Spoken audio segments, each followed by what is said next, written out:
बिस्मिल्लाहिर्रहमानिर्रहीम। Dear student, अस्सलाम वालेकुम। Real and complex numbers. Real and complex numbers में हम रियल नंबर्स क्या होते हैं, किस तरह के नंबर्स रियल नंबर्स होते हैं, हम पढ़ चुके हैं और समझ चुके हैं। आज हम रियल नंबर के साथ साथ कॉम्प्लेक्स नंबर्स को भी समझेंगे कि किस तरह के नंबर्स कॉम्प्लेक्स नंबर्स होते हैं। तो कॉम्प्लेक्स नंबर को समझने के लिए हम सबसे पहले समझेंगे इमेजिनरी नंबर कि इमेजिनरी नंबर किस तरह के नंबर्स होते हैं। अगर ये हमें समझ में आएगा तो हम जो है कि फिर कॉम्प्लेक्स नंबर्स को समझेंगे कि कॉम्प्लेक्स नंबर्स क्या होते हैं।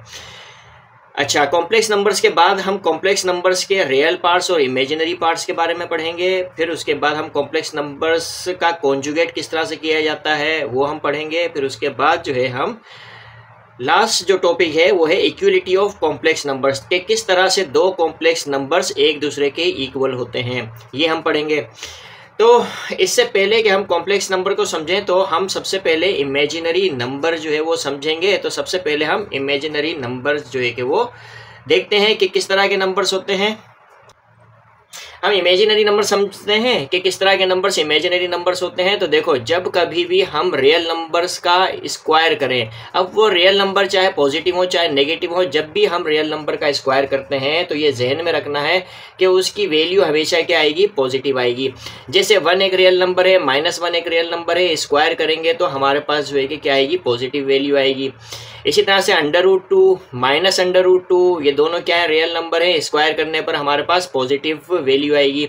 इसी तरह से 5 -5 ये हमारे पास क्या है, रियल नंबर्स हैं। 5 भी रियल नंबर, -5 भी रियल नंबर, जब भी स्क्वायर करेंगे तो हमारे पास पॉजिटिव वैल्यू आएगी।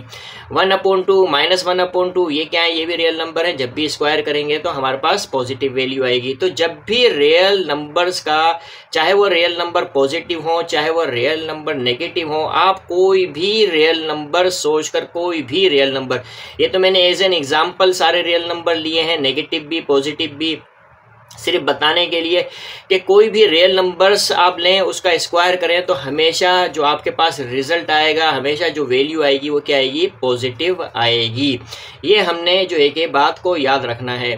तो अब यहाँ हम देखते हैं कि क्या कोई ऐसा रियल नंबर है जिसका जब स्क्वायर किया जाए तो नेगेटिव वैल्यू आए। तो हमारा जवाब होगा नहीं, ऐसा कोई भी रियल नंबर नहीं है, चाहे वो नेगेटिव हो चाहे पॉजिटिव हो, जब उसका स्क्वायर किया जाए तो नेगेटिव वैल्यू आएगी। तो फिर किस तरह के ऐसे नंबर होंगे जिनका जब स्क्वायर किया जाएगा तो नेगेटिव वैल्यू आएगी। तो याद रखो कि ऐसे नंबर रियल नंबर की बात नहीं कर रहा मैं यहाँ पे सिर्फ नंबर कह रहा हूँ। ऐसे नंबर जो रेडिकल साइन के अंदर नेगेटिव साइन के साथ मौजूद हों, ऐसे नंबर जो रेडिकल साइन के अंदर नेगेटिव साइन के साथ मौजूद हों, ऐसे नंबर्स का जो स्क्वायर होगा वो हमेशा क्या आएगी, उसकी वैल्यू नेगेटिव आएगी। जैसे मैंने यहाँ पर √-1 लिया और इसका स्क्वायर किया तो मेरे पास जो है कि वो क्या आएगी, नेगेटिव वैल्यू आएगी।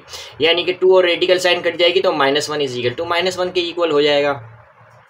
तो ये जो नंबर है √-1 ये रियल नंबर नहीं है। तो ये फिर ये किस तरह का नंबर है, ये एक इमेजिनरी नंबर है। इस तरह के नंबर्स को हम क्या कहते हैं, इमेजिनरी नंबर। ये रियल नंबर से भी बड़ा नंबर होता है। तो अब जो है हम यहाँ पर देखते हैं कि ये जो हमने √-1 हो या √-2 का स्क्वायर करें या √-3 का स्क्वायर करें, यानी कोई भी आप नंबर ले लें रेडिकल साइन के अंदर नेगेटिव साइन के साथ, कोई भी नंबर रेडिकल साइन के अंदर ले लें, बशर्ते ये कि वो नंबर नेगेटिव नंबर हो, जब भी उसका स्क्वायर करेंगे तो हमारे पास क्या आएगी, नेगेटिव वैल्यू आएगी। तो ये जो √-1 है, ये जो √-1 है, ये हम एज एन स्टैंडर्ड के तौर पे ले लेते हैं। तो मैथमेटिशियन ने इसको जो है कि एज एन स्टैंडर्ड के तौर पर लिया और कहा कि ये जो √-1 है ये रियल नंबर नहीं है, बल्कि ये एक इमेजिनरी नंबर है, और इसको डिनोट किया किससे, I से। अब ये √-1 क्या होता है, ये एक इमेजिनरी यूनिट होता है या इमेजिनरी नंबर भी हम बोल सकते हैं इसको। तो इसमें इस √-1 को किससे डिनोट किया, I से डिनोट किया। अब ये I क्या है, आयोटा। ये यूनानी ज़बान का एक अल्फ़ाबेट है। जैसे इंग्लिश में ABCD होता है, इस तरह से यूनानी ज़बान में अल्फ़ा बीटा गामा पाई साई होता है। इसी तरह से जो है कि I भी होता है, यानी आयोटा। इसको क्या हम जो है कि वो रीड करते हैं आईओटा। तो ये जो आई है, अब चूंकि यह आई क्यों दिया गया, क्योंकि ये एक इमेजिनरी नंबर है और इमेजिनरी जो है कि वो आई से स्टार्ट होता है, तो लिहाजा जो है कि इसे आई दिया गया नाम। अब हर जगह पे हम √-1 का इस्तेमाल करें, इमेजिनरी नंबर्स के लिए √-1 का इस्तेमाल करें, तो हमने सिंपली जो है कि क्या लिखना है, आई। तो जैसे ही हम जो है कि आई देखेंगे तो हमारे पास, हमारे जहन में जो है कि √-1 आना चाहिए, और √-1 देखेंगे तो हमारे जहन में क्या आना चाहिए, आई आना चाहिए।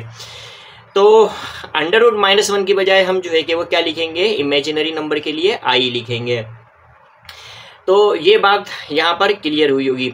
तो √-1 किसके इक्वल है, आयोटा के इक्वल है, और आयोटा से जो है कि इसको डिनोट किया जाता है। अच्छा, अब जो है यहाँ पर हम देखते हैं कि ये √-1 आयोटा के बराबर है, तो ये √-1 की बजाय मैं अगर आयोटा लिख दूं इस तरह से और इसका स्क्वायर कर दूं तो किसके इक्वल होगा, ये -1 के बराबर होगा। तो आयोटा का होल स्क्वायर किसके बराबर होता है, iota square is equal to -1। तो यहाँ पर इस इमेजिनरी नंबर की ये प्रॉपर्टी है कि जब इसका स्क्वायर किया जाए तो क्या आएगा, -1। तो ये जो इमेजिनरी नंबर है इसका स्क्वायर करने पर हमारे पास क्या आ रहा है, नेगेटिव आंसर आ रहा है।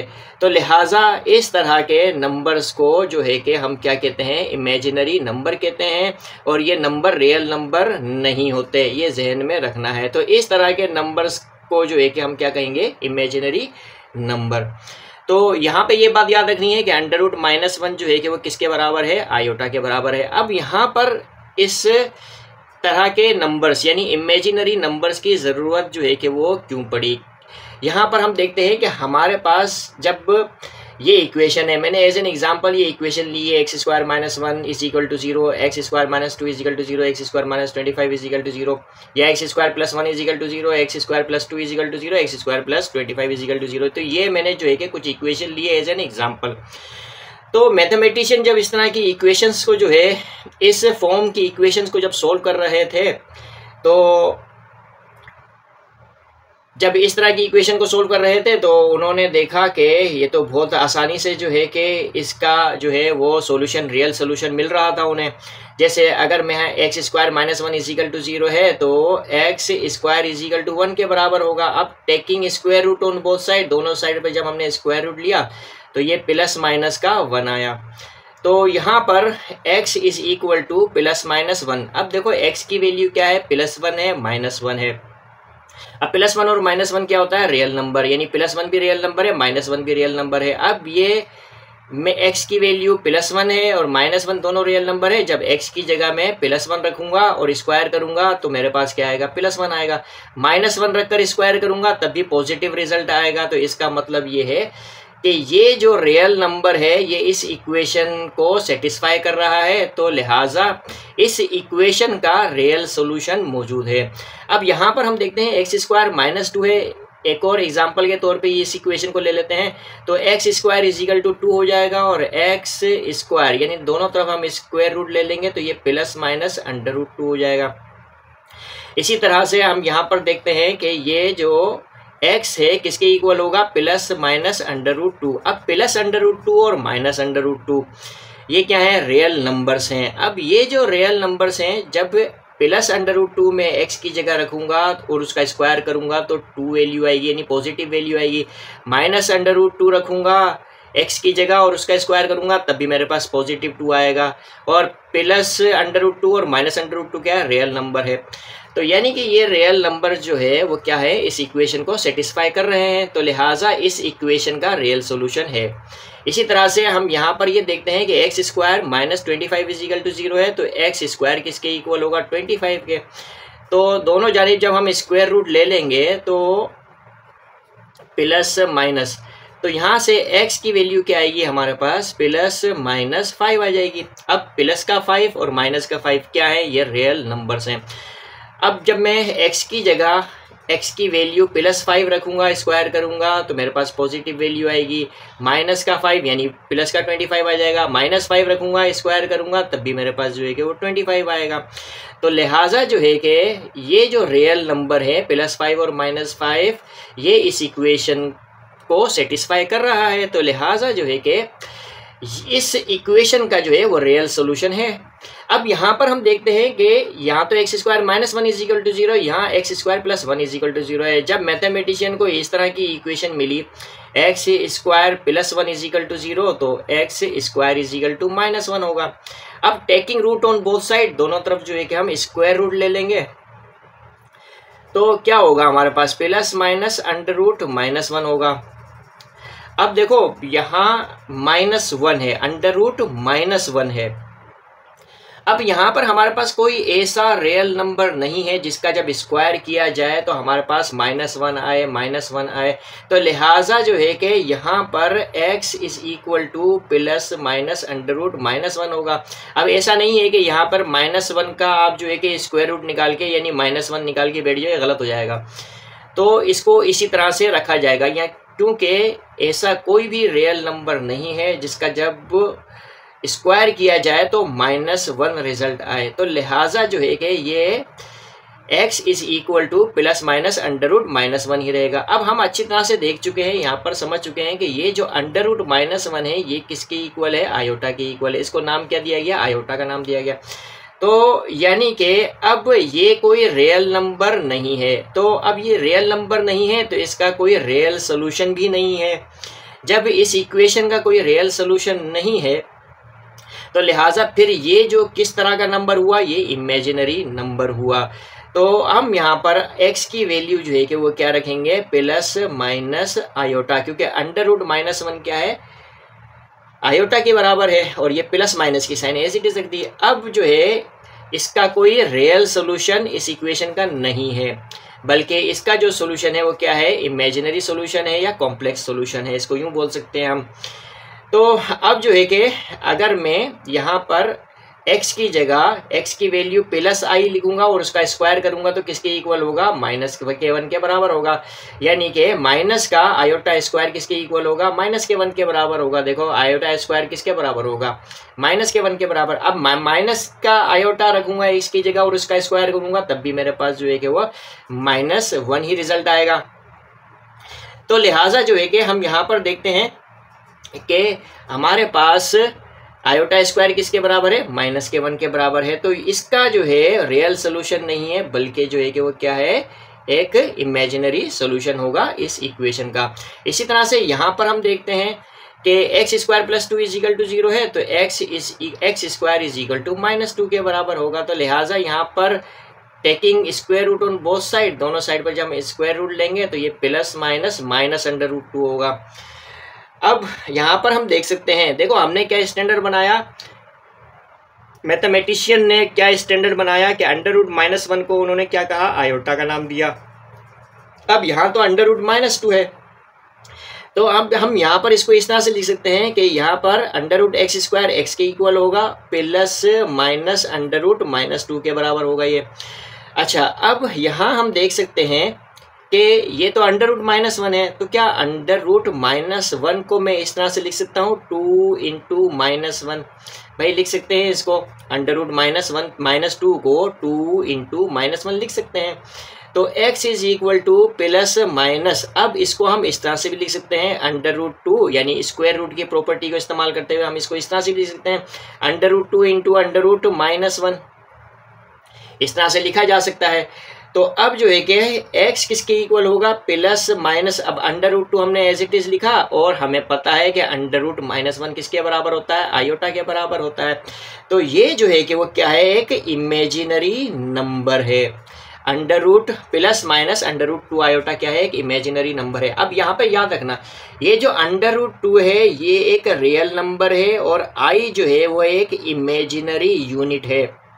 इन दोनों का प्रोडक्ट जो होगा वो क्या होगा, एक इमेजिनरी नंबर होगा। इस तरह से यानी यहाँ पर आई जो है वो एक इमेजिनरी यूनिट है, इसको अगर मैं वन से मल्टीप्लाई कर दूं तो ये जो वन होगा यहाँ पर वो क्या होगा, एक रियल नंबर होगा, और दोनों का जो प्रोडक्ट होगा आयोटा का और वन का जो प्रोडक्ट होगा वो क्या होगा, इमेजिनरी नंबर। तो लिहाजा इसे इमेजिनरी यूनिट भी बोल सकते हैं और इमेजिनरी नंबर भी बोल सकते हैं। तो अब यहाँ पर हम देखते हैं कि हमारे पास एक और एग्जांपल ले लेते हैं इस तरह से कि x square is equal to minus 25। अब taking square root on both side, तो हम क्या करेंगे, यहाँ पर दोनों तरफ क्या कर देंगे, स्क्वायर रूट ले लेंगे, is equal to plus minus under root minus 25। अब जो है यहाँ से x बाहर आ जाएगा, प्लस माइनस, अब देखो यहाँ पर माइनस 25 है तो क्या इसको ऐसे लिख सकते हैं, 25 इंटू -1 लिखा जा सकता है, लिखा जा सकता है बिल्कुल। तो x is equal to plus minus, अब इसको हम ऐसे भी लिख सकते हैं 25 इंटू अंडर रूट -1। तो x is equal to plus minus, अब ये है अंडर रूट 25, अंडर रूट 25 का स्क्वायर रूट क्या है हमारे पास 5 है, इनटू, और ये अंडर रूट -1 किसके बराबर है, आयोटा के बराबर है। तो इस तरह से x की वैल्यू क्या है, प्लस माइनस 5 आयोटा, और ये क्या है, एक इमेजिनरी नंबर है। तो इस तरह की जो इक्वेशन होती है उसके इमेजिनरी सॉल्यूशन होते हैं, रियल सॉल्यूशन नहीं होते।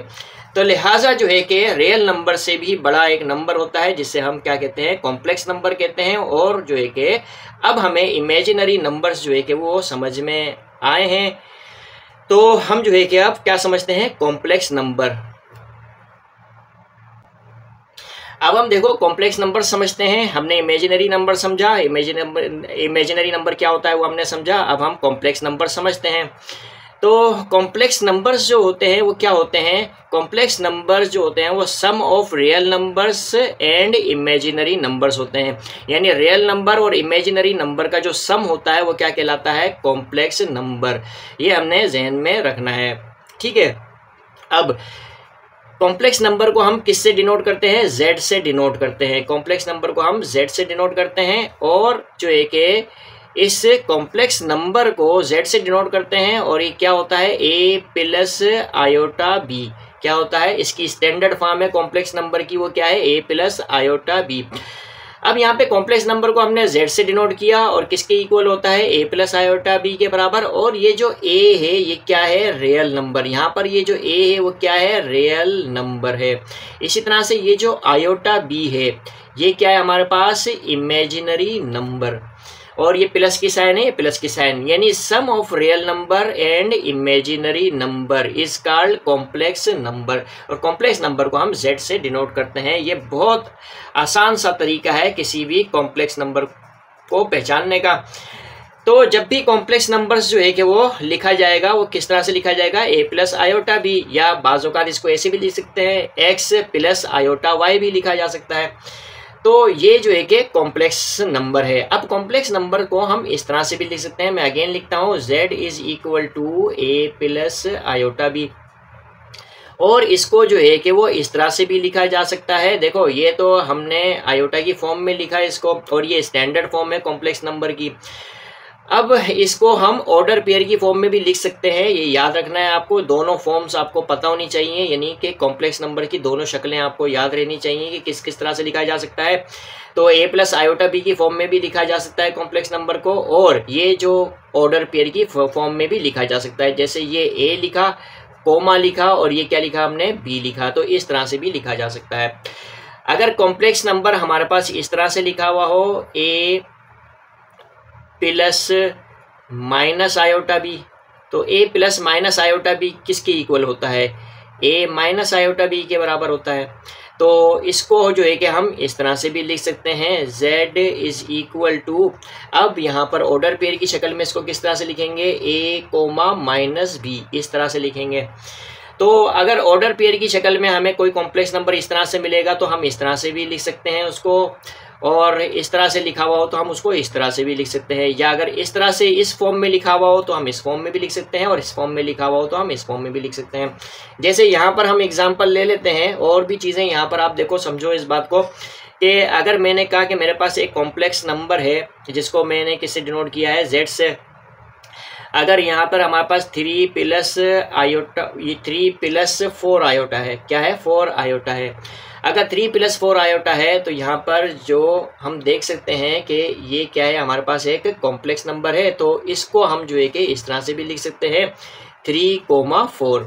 अगर मेरे पास एक कॉम्प्लेक्स नंबर है, z इज इक्वल टू इस तरह से कि -2 प्लस 5 आयोटा है, तो हम जो है कि इसको इस तरह से भी लिख सकते हैं, -2,5, इस तरह से भी लिख सकते हैं। या हमारे पास कोई भी कॉम्प्लेक्स नंबर इस तरह से लिखा हुआ हो, जैसे -1 -3 आयोटा लिखा हुआ हो तो हम इसको इस तरह से भी लिख सकते हैं, -1 -3, इस तरह से भी लिख सकते हैं। देखो अगर हमारे पास कोई कॉम्प्लेक्स नंबर इस तरह से लिखा हुआ हो, सिर्फ आयोटा लिखा हुआ हो, क्या लिखा हुआ हो, सिर्फ आयोटा लिखा हुआ हो, तो अब यहाँ पर क्या ये कॉम्प्लेक्स नंबर है? सिर्फ अकेला इमेजिनरी नंबर भी लिखा हुआ हो तो उसे भी हम कॉम्प्लेक्स नंबर कहेंगे। क्यों कहेंगे? देखो यहाँ पर अगर मैं +0 लिख दूँ तो लिख सकता हूँ, क्योंकि ये 0 क्या है, ये हमारे पास रियल जो है कि वो नंबर है, और आयोटा जो है इमेजिनरी नंबर है। तो इसको हम जो है कि इस तरह से भी लिख सकते हैं 0, अब ये आयोटा इंटू 1 भी लिख सकते हैं, और 1 जो होगा वो क्या होगा, आयोटा इंटू 1 किसके बराबर होता है, आयोटा के बराबर ही होता है। तो इसका जो है कि इसको हम इस तरह से भी लिख सकते हैं 0, 1। इसको आगे जाके अब जब रियल पार्ट और imaginary part of complex number देखेंगे तो और इस बात को जो है कि वो हम समझेंगे। तो इस तरह के जो नंबर्स होते हैं उन्हें हम क्या कहते हैं, कॉम्प्लेक्स नंबर, यानी sum of real numbers and imaginary numbers is called complex numbers. और कॉम्प्लेक्स नंबर की स्टैंडर्ड फॉर्म क्या है, a + आयोटा b या a, b भी हम लिख सकते हैं इसको। तो उम्मीद है कि ये आपको कॉम्प्लेक्स नंबर्स अच्छी तरह से समझ में आए होंगे। तो अब हम जो है कि कॉम्प्लेक्स नंबर के रियल और इमेजिनरी पार्ट देखते हैं। अब हम real and imaginary part of complex number देखते हैं। जैसे हमारे पास कॉम्प्लेक्स नंबर है a + iota b, a + iota b, ये हमारे पास कॉम्प्लेक्स नंबर है। तो इस कॉम्प्लेक्स नंबर का रियल पार्ट क्या है और इमेजिनरी पार्ट क्या है? तो देखो बेटा यहाँ पर ये जो a है ये क्या है, रियल पार्ट है, ये क्या है, रियल पार्ट है। और ये जो b है, ये जो क्या है, b है, आयोटा नहीं, ये जो b है यानी आयोटा के साथ जो नंबर प्रोडक्ट फॉर्म में मौजूद है ये क्या होगा, इमेजिनरी पार्ट होगा, इमेजिनरी पार्ट। ठीक है, तो कोई भी कॉम्प्लेक्स नंबर का रियल पार्ट क्या होगा, ये रियल पार्ट है और ये क्या है, इमेजिनरी पार्ट है। अब अगर यहाँ पर मैं कोई एज एन एग्जांपल कोई भी कॉम्प्लेक्स नंबर लेता हूँ, जैसे 3 + 2 आयोटा। अब 3 + 2 आयोटा लिया है तो ये जो 3 है ये क्या है, रियल पार्ट। अच्छा, अब जो है real part of complex number और imaginary part of complex number को हम शॉर्ट फॉर्म में इस तरह से लिख सकते हैं कि real part of complex number, यानी रियल पार्ट ऑफ z क्या है, हमारे पास 3 है, और imaginary part of complex number. अब imaginary part of complex number को किससे डिनोट करते हैं, IM ऑफ z। इसको पढ़ने का तरीका ये है कि रियल पार्ट ऑफ z यानी real part of complex number और imaginary part of complex number. तो रियल पार्ट ऑफ जो है कॉम्प्लेक्स नंबर क्या है, हमारे पास 3 है तो 3 लिख देंगे, और imaginary part of this complex number वो क्या है, हमारे पास 2 है तो 2 लिखेंगे इस तरह से। तो ये हमारे पास रियल पार्ट है और ये जो है कि 2 क्या है, हमारे पास इमेजिनरी पार्ट है। तो इसे हम कहते हैं रियल एंड इमेजिनरी पार्ट किसी भी कॉम्प्लेक्स नंबर के। अब जैसे अगर फर्ज करो कि यहाँ पर एक और जो है हमारे पास कॉम्प्लेक्स नंबर है, जैसे हमारे पास है 2 + 5 आयोटा, 2 + 5 आयोटा। तो यहाँ पर इस कॉम्प्लेक्स नंबर का यानी रियल पार्ट क्या होगा, रियल पार्ट ऑफ z क्या होगा, वो 2 होगा, और imaginary part of this complex number क्या होगा, 5 होगा। इसी तरह से अगर z = -2 - 3 आयोटा होता तो यहाँ पर जो रियल पार्ट होता z का वो क्या होता, रियल पार्ट ऑफ z जो है वो क्या होगा, -2 होगा, और इमेजिनरी पार्ट ऑफ z जो है कि वो क्या होगा, -3 होगा। याद रखना -3 आयोटा नहीं होगा बल्कि -3 होगा, ये ध्यान में रखना है। अब अगर यहाँ पर मैं लिखता हूँ z = 5 आयोटा, अगर मैं यहाँ पे लिखता हूँ z = 5 आयोटा, तो यहाँ पर इसका इमेजिनरी पार्ट क्या होगा और रियल पार्ट क्या होगा, तो ये हमने जो है कि वो देखना है। अब यहाँ पर रियल पार्ट तो हमें नज़र ही नहीं आ रहा, तो लिहाजा जो है कि क्या कर सकते हैं हम यहाँ पर, अब देखो रियल पार्ट नज़र नहीं आ रहा है, यहाँ पर हमें सिर्फ इमेजिनरी पार्ट जो है कि इमेजिनरी नंबर नज़र आ रहा है, रियल नंबर तो नज़र ही नहीं आ रहा है यहाँ पर हमें। तो क्या मैं इसको इस तरह से लिख सकता हूँ, 0 + 5 आयोटा भी तो लिख सकता हूँ इसको मैं। देखो 0 + 5 आयोटा का मतलब 5 आयोटा तो होगा, तो इसका जो रियल पार्ट होगा, यानी अगर सिर्फ आपके पास कॉम्प्लेक्स नंबर सिर्फ इमेजिनरी नंबर लिखा हुआ है, तो इसका जो रियल पार्ट होगा वो क्या होगा, real part of this complex number क्या होगा, 0 होगा। और इमेजिनरी पार्ट जो होगा वो क्या होगा, इमेजिनरी पार्ट ऑफ z क्या होगा, 5 होगा, यानी ये 5 होगा। इसी तरह से हम यहाँ देखते हैं कि हमारे पास एक कॉम्प्लेक्स नंबर इस तरह से लिखा हुआ है, सिर्फ 3 लिखा हुआ है। अगर 3 लिखा हुआ है तो यहाँ पर ये 3 तो रियल पार्ट हो गया, इसका इमेजिनरी पार्ट यहाँ पर मौजूद ही नहीं है। तो क्या हम इसके इमेजिनरी पार्ट को इस तरह से लिख सकते हैं, 0 आयोटा लिख सकते हैं। भाई 0 को आयोटा से मल्टीप्लाई करो तो रिजल्ट 0 ही रहेगा। आप 3 में 0 प्लस कर दें तो 3 ही रहेगा। तो लिहाजा जो है कि इस कॉम्प्लेक्स नंबर का जो रियल पार्ट होगा, रियल पार्ट ऑफ z जो होगा वो क्या होगा, 3 होगा। और imaginary part of this complex number क्या होगा, 0 होगा। तो ये हमने ज़हन में रखना है। अब देखो यहाँ पर हम देखते हैं कि 2 + 5 आयोटा ये कॉम्प्लेक्स नंबर है, तो इसको हम इस तरह से भी लिख सकते हैं, इसको हम इस तरह से भी लिख सकते हैं, 2,5 भी लिख सकते हैं। ये हमने बताया आपको जब कॉम्प्लेक्स नंबर बताया था। तो ये जो 2 है, अगर इस तरह से आपके पास कोई भी कॉम्प्लेक्स नंबर आ जाए तो आप कहोगे कि 2 जो है वो रियल पार्ट है और 5 जो है वो इमेजिनरी पार्ट है।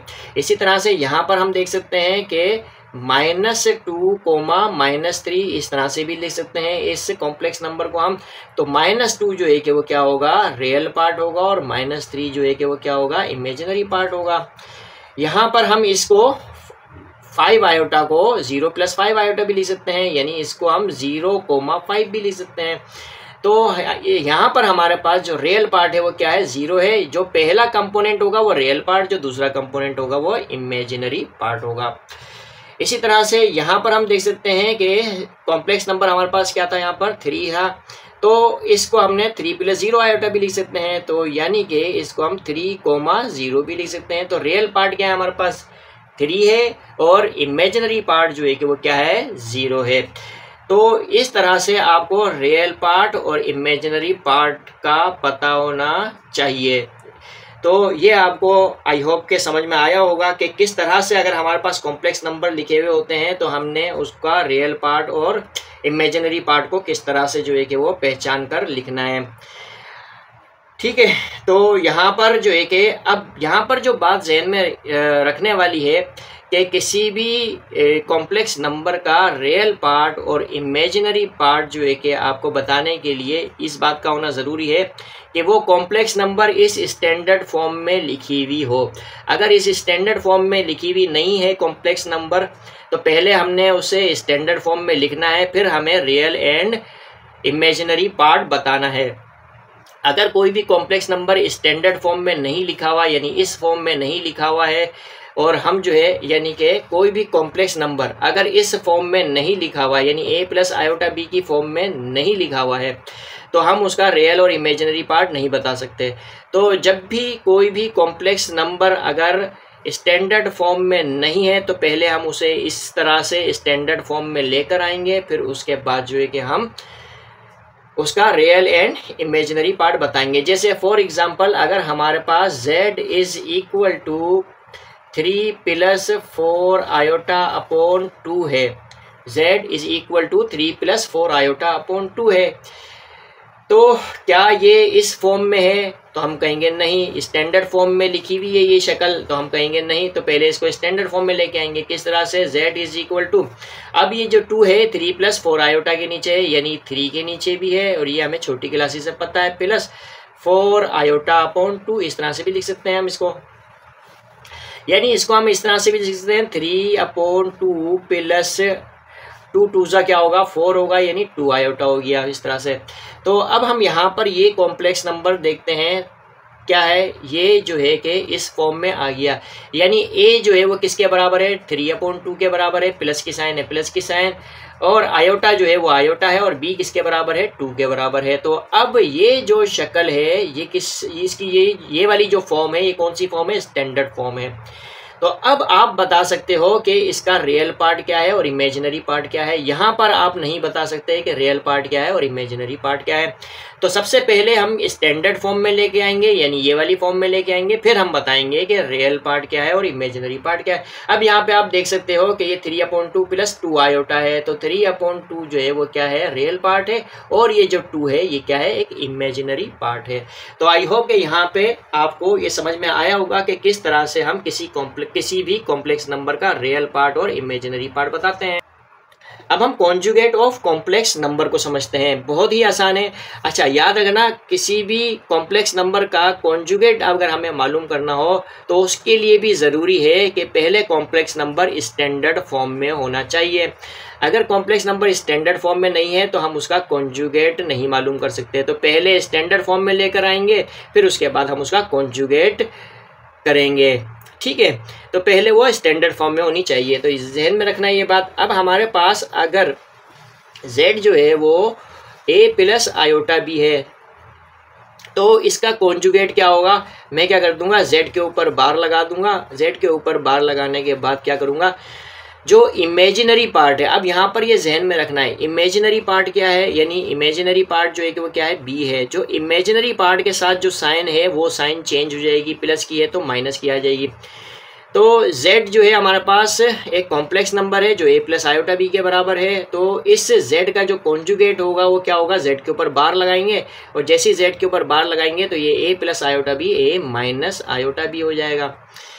तो क्या है, क्या करना है हमने यहाँ पर, रियल पार्ट की साइन चेंज नहीं करनी, बल्कि इमेजिनरी पार्ट की साइन चेंज करनी है, यानी इस b की साइन जो है प्लस से ये चेंज करनी है माइनस में। अब अगर हमारे पास एक और कॉम्प्लेक्स नंबर है, और वो कॉम्प्लेक्स नंबर है 3 + 2 आयोटा, अगर 3 + 2 आयोटा है तो इसका कॉन्जुगेट क्या होगा, बस ये जो इमेजिनरी पार्ट है इसके साथ जो साइन है उसको हम चेंज कर देंगे, 3 - 2 आयोटा हो जाएगी। या अगर हम इसको इस तरह से भी देखते हैं, अगर z = a, b है, इसको हम इस तरह से भी लिख सकते हैं a, b, तो इसका कॉन्जुगेट क्या होगा, बस ये जो सेकंड कंपोनेंट है इसकी साइन आपने चेंज करनी है। अगर ये प्लस की है तो माइनस कर दो, माइनस की है तो प्लस कर दो। तो z का z कॉन्जुगेट क्या होगा, a, b। देखो a - आयोटा b किसके बराबर है। इसी तरह से अगर आपके पास z जो है वो बराबर है 3 + 2 आयोटा, तो इसको हम ऐसे भी लिख सकते हैं 3, 2। और इसका जो कॉन्जुगेट है हमने क्या लिखा, 3 + 2 आयोटा का 3 - 2 आयोटा, तो इसको हम इस तरह से भी लिख सकते हैं 3 - 2। ये हमारे पास जो है कि वो क्या है, कॉन्जुगेट है इस z का। अच्छा, अब अगर इसी तरह से हम यहाँ पर देखते हैं कि हमारे पास अगर z बराबर है 3 आयोटा + 2 के, 3 आयोटा + 2 के, तो अब इस z का जो कॉन्जुगेट होगा वो क्या होगा। अब देखो यहाँ पर क्या करते हैं बच्चे, गड़बड़ कर जाते हैं। वो क्या करते हैं कि ये 2 के साथ जो साइन होगी इसको चेंज कर देंगे, प्लस की साइन है तो माइनस की साइन कर देंगे। ऐसा नहीं है, यहाँ पर सिर्फ जहन में ये रखना है कि जो इमेजिनरी पार्ट है उसकी साइन चेंज होगी।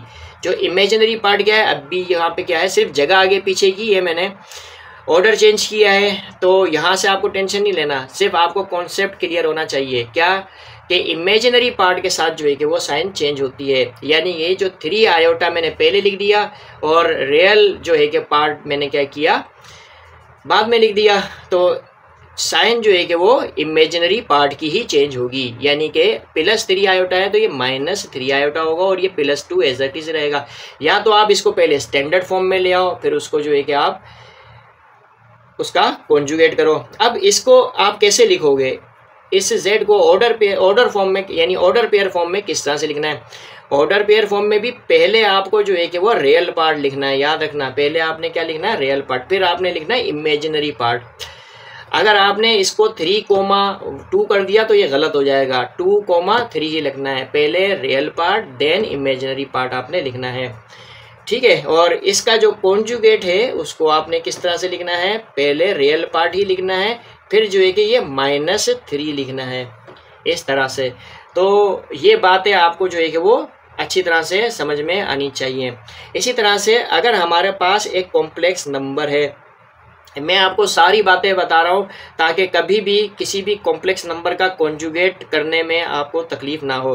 तो अगर यहाँ पर जो है कि सिर्फ मैंने लिखा 3 आयोटा लिख दिया, अब अगर मैंने 3 आयोटा लिखा है तो इसका कॉन्जुगेट क्या होगा। अब देखो 3 आयोटा को मैं ऐसे भी तो लिख सकता हूँ 0 + 3 आयोटा, तो इसका जो कॉन्जुगेट होगा यानी कि 3 आयोटा का जो कॉन्जुगेट होगा क्या होगा, सिर्फ इमेजिनरी पार्ट। अब इमेजिनरी पार्ट क्या है हमारे पास, ये 3 है, इसकी साइन चेंज कर दो, प्लस की है तो माइनस का 3 हो जाएगा, ये माइनस का 3 आयोटा लिख देंगे हम इसको, इसका कॉन्जुगेट हो गया। यानी कि +3 आयोटा का कॉन्जुगेट क्या हो गया, -3 आयोटा हो गया। अब अगर हमारे पास z = 5 है, अगर z = 5 है तो इसका कॉन्जुगेट क्या होगा। तो देखो इसका कॉन्जुगेट, अब यहाँ पर देखो यहाँ पर हमारे पास 0 आयोटा भी तो लिख सकता हूँ इसको मैं, तो अब इसका जो कॉन्जुगेट क्या होगा, इसका कॉन्जुगेट 5 ही रहेगा। क्या रहेगा, 5 ही रहेगा। अब यहाँ पर अगर मैं इसको माइनस की साइन कर दूं तो 0 आयोटा का मतलब तो 0 ही होगा। अब 0 ना तो प्लस का होता है ना माइनस का होता है, तो माइनस का 0 लिखकर मैं क्या करूँगा यहाँ पर, तो इसका कॉन्जुगेट जो है यानी कि अगर कॉम्प्लेक्स नंबर 5 है यानी कि रियल है तो उसका कॉन्जुगेट भी रियल ही रहेगा। तो आई होप कि यहाँ पे आपको ये बात समझ में आई होगी। तो यहाँ पर हम देख लेते हैं कि इसको हम इस तरह से भी लिख सकते हैं कि अगर z जो है कि वो 3 आयोटा है तो यहाँ पे इसका रियल पार्ट क्या है वो 0 है और इमेजिनरी पार्ट क्या है वो 3 है, तो हम इसको इस तरह से भी लिख सकते हैं। तो इसी का ही जो कॉन्जुगेट होगा वो क्या होगा हमारे पास, -3 होगा, यानी कि 0, -3 होगा। और यहाँ पर देखते हैं हम कि हमारे पास अगर z = 5 है, कोई कॉम्प्लेक्स नंबर जो है कि वो किसके बराबर है, 5 के बराबर है, तो इसका इमेजिनरी पार्ट जो है कि वो एब्सेंट है, यहाँ पर नहीं है। हमने तो 0 आयोटा सिर्फ समझाने के लिए लिखा है, तो यहाँ पर 5, 0 होगा। और इसका जो कॉन्जुगेट होगा वो क्या होगा, इसका जो कॉन्जुगेट होगा वो क्या होगा। अब यहाँ इस वाले जो रियल पार्ट होता है उसकी साइन चेंज होती है। अब रियल पार्ट क्या है, जो इमेजिनरी पार्ट होता है उसकी साइन चेंज होती है। अब इमेजिनरी पार्ट तो 0 है, अब 0 की साइन क्या चेंज होगी, 0 ही रहेगा। तो इसका कॉन्जुगेट जो है कि 5, यानी कि कोई भी कॉम्प्लेक्स नंबर अगर 5, 0 है तो इसका कॉन्जुगेट जो है कि 5, 0 ही रहेगा। अच्छा, अब यहाँ पर हम देखते हैं कि हमारे पास अगर जो है कि z 3 + 2 आयोटा है और उसका कॉन्जुगेट जो है कि 3 - आयोटा है। अगर हमसे कहा जाए कि 3 - 2 आयोटा हमारे पास z है तो इसका कॉन्जुगेट क्या होगा, तो भाई उसका कॉन्जुगेट क्या होगा, z हो जाएगा। तो ये बात आपको जो है कि वो जहन में रखनी है। यानी यहाँ पर मैं अगर आपको बता दूं कि डायरेक्टली इस तरह से अगर मैं आपको यहाँ पर बताऊं कि अगर z = 5 - 4 आयोटा है तो इसका कॉन्जुगेट क्या होगा, इसका कॉन्जुगेट होगा 5 + 4 आयोटा। यानी कि जो हमारे पास इमेजिनरी पार्ट है उसकी साइन क्या हो जाएगी, चेंज हो जाएगी। माइनस की है तो प्लस की हो जाएगी, प्लस की है तो फिर क्या हो जाएगी, माइनस की हो जाएगी। ये याद रखना है बस आपने। इसी तरह से अगर इसको मैं इस तरह से लिखता हूँ 5, -4 आयोटा, तो इसका जो कॉन्जुगेट होगा वो क्या होगा, z बार 5, अब ये -4 है तो ये +4 हो जाएगा। याद रखना रियल पार्ट की साइन चेंज नहीं होती, साइन जो चेंज होती है कॉन्जुगेट करते वक्त वो होती है इमेजिनरी पार्ट की। तो इमेजिनरी पार्ट की साइन चेंज होगी, रियल पार्ट की साइन चेंज नहीं होगी। ये बात जहन में रखनी है आपको कॉन्जुगेट करते वक्त, किसी भी कॉम्प्लेक्स नंबर का कॉन्जुगेट करते वक्त ये बात आपने जहन में रखनी है कि रियल पार्ट की साइन चेंज नहीं होती, साइन जो चेंज होती है वो इमेजिनरी पार्ट की चेंज होती है। तो रियल पार्ट और इमेजिनरी पार्ट क्या होते हैं ये हम यहाँ पर बहुत अच्छी तरह से समझ चुके हैं, इस जगह पर बहुत अच्छी तरह से हम इस बात को समझ चुके हैं। अब हम इक्विलिटी ऑफ कॉम्प्लेक्स नंबर्स देखते हैं। इक्विलिटी ऑफ कॉम्प्लेक्स नंबर्स के लिए हमारे पास 2 कॉम्प्लेक्स नंबर होने चाहिए। जैसे मैं कहता हूँ कि एक कॉम्प्लेक्स नंबर है उसको मैं z1 कह देता हूँ और वो है हमारे पास a + आयोटा b, और एक और कॉम्प्लेक्स नंबर है जिसे मैं z2 कह देता हूँ और वो है c + आयोटा d। तो ये हमारे पास 2 कॉम्प्लेक्स नंबर हैं। अब ये दोनों कॉम्प्लेक्स नंबर मैं कहता हूँ कि अगर z1 बराबर है z2 के, यानी कि a + आयोटा b बराबर है c + आयोटा d के, अगर ये दोनों कॉम्प्लेक्स नंबर एक दूसरे के बराबर हैं तो फिर जो है कि इसका मतलब ये होगा कि दोनों कॉम्प्लेक्स नंबर के रियल पार्ट एक दूसरे के इक्वल होंगे और इमेजिनरी पार्ट एक दूसरे के इक्वल होंगे। देखो रियल पार्ट के बराबर होगा और इमेजिनरी पार्ट के बराबर होगा। तो अगर दो कॉम्प्लेक्स नंबर एक दूसरे के इक्वल हैं तो उसका मतलब ये हो गया कि रियल पार्ट बराबर होगा रियल पार्ट के। अब a प्लस आयोटा बी का रियल पार्ट क्या है a, c plus iota d का रियल पार्ट क्या है c, तो a बराबर होगा c के। And imaginary part a plus iota b का क्या है b, ये किसके इक्वल होगा, c प्लस आयोटा डी का इमेजिनरी पार्ट क्या है d, तो इसके इक्वल होगा। तो रियल पार्ट के इक्वल होगा और इमेजिनरी पार्ट के इक्वल होगा।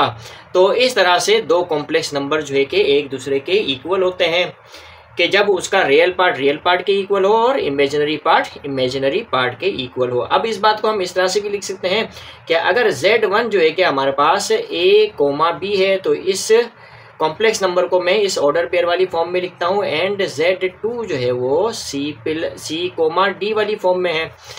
तो अगर मैं कहता हूं कि Z1 is equal to Z2 है, तो बस हम इसको ऑर्डर पेयर वाली फॉर्म में समझते हैं कि Z1 Z2 के इक्वल है। तो Z1 क्या है हमारे पास a, b, इस तरह से Z2 जो है हमारे पास c, d। अब हमें पता है कि इस a, b में रियल पार्ट क्या है हमारे पास a और इमेजिनरी पार्ट क्या है b, c, d में रियल पार्ट c है और इमेजिनरी पार्ट d है। तो रियल पार्ट के इक्वल होगा, a is equal to c and b is equal to d होना चाहिए। तो तब कह सकते हैं हम कि ये दोनों कॉम्प्लेक्स नंबर क्या हैं, एक दूसरे के इक्वल हैं। तो इस तरह से जब भी हमें कोई दो कॉम्प्लेक्स नंबर्स इक्वल मिलें और वहाँ पर हमें अगर किसी नंबर की वैल्यू निकालनी हो, किसी भी वेरिएबल की वैल्यू निकालनी हो, तो हमने क्या करना है, रियल पार्ट को रियल पार्ट के इक्वल करना है और इमेजिनरी पार्ट को इमेजिनरी पार्ट के इक्वल करना है और किसी भी वेरिएबल की वैल्यू हम आसानी से फाइंड कर सकते हैं। जैसे फॉर एग्जांपल यहाँ पर अगर हमारे पास कोई कॉम्प्लेक्स नंबर है, मैं कहता हूँ Z1 एक कॉम्प्लेक्स नंबर है और x प्लस y आयोटा है। क्या है, इसको आयोटा y भी लिख सकते हैं, y आयोटा भी लिख सकते हैं, कोई इशू नहीं है। इसी तरह से Z2 जो है हमारे पास वो है 3 प्लस 4 आयोटा। अब मैं कहता हूँ कि यहाँ पर find x and y, x और y की वैल्यू जो है कि वो आपने क्या करनी है, फाइंड करनी है। तो किस तरह से जो है कि वो आप फाइंड करोगे यहाँ पे x और y की वैल्यू। तो अब हमसे यहाँ पर ये कहा गया है कि ये Z1 जो है ना वो Z2 के इक्वल है, तो आपने x और y की वैल्यू फाइंड करनी है। जबकि Z1 आपके पास x प्लस वाई आयोटा है और Z2 जो है कि 3 प्लस 4 आयोटा है। तो हम यहाँ पर देख सकते हैं कि Z1 जो है x प्लस वाई आयोटा और Z2 जो है वो 3 प्लस 4 आयोटा के बराबर है। तो अभी हमें बहुत अच्छी तरह से पता है कि हम देख चुके हैं कि रियल पार्ट के इक्वल होना चाहिए और इमेजिनरी पार्ट के जो है कि वो इक्वल होना चाहिए। तो x प्लस वाई आयोटा का अब ये दोनों जो है कि अगर इक्वल हैं तो इसका रियल पार्ट के इक्वल होना चाहिए और इमेजिनरी पार्ट के इक्वल होना चाहिए। तो रियल पार्ट किसके इक्वल है, यहाँ पर x प्लस वाई आयोटा का रियल पार्ट क्या है x, 3 प्लस 4 आयोटा का रियल पार्ट क्या है 3 है। तो x इज इक्वल टू 3 होगा और imaginary part x plus y iota का इमेजिनरी पार्ट क्या है y, इस तरह से 3 प्लस 4 आयोटा में इमेजिनरी पार्ट क्या है 4 है। तो y इज इक्वल टू 4 होना चाहिए। तो यहाँ से हमने x और y की वैल्यू बआसानी जो है कि वो फाइंड कर ली। ये एज एन एग्जांपल मैंने आपको समझाया कि कोई भी दो कॉम्प्लेक्स नंबर है हमारे पास और वो दोनों कॉम्प्लेक्स नंबर अगर एक दूसरे के इक्वल हैं तो हम जो है कि किसी भी वेरिएबल्स की वैल्यू मालूम कर सकते हैं जब हम रियल पार्ट को रियल पार्ट के इक्वल करेंगे और इमेजिनरी पार्ट को इमेजिनरी पार्ट के इक्वल करके हम वैल्यूज़ फाइंड कर लेंगे। तो इस तरह से हम जो है कि वो कॉम्प्लेक्स नंबर की इक्वलिटी को देखते हैं।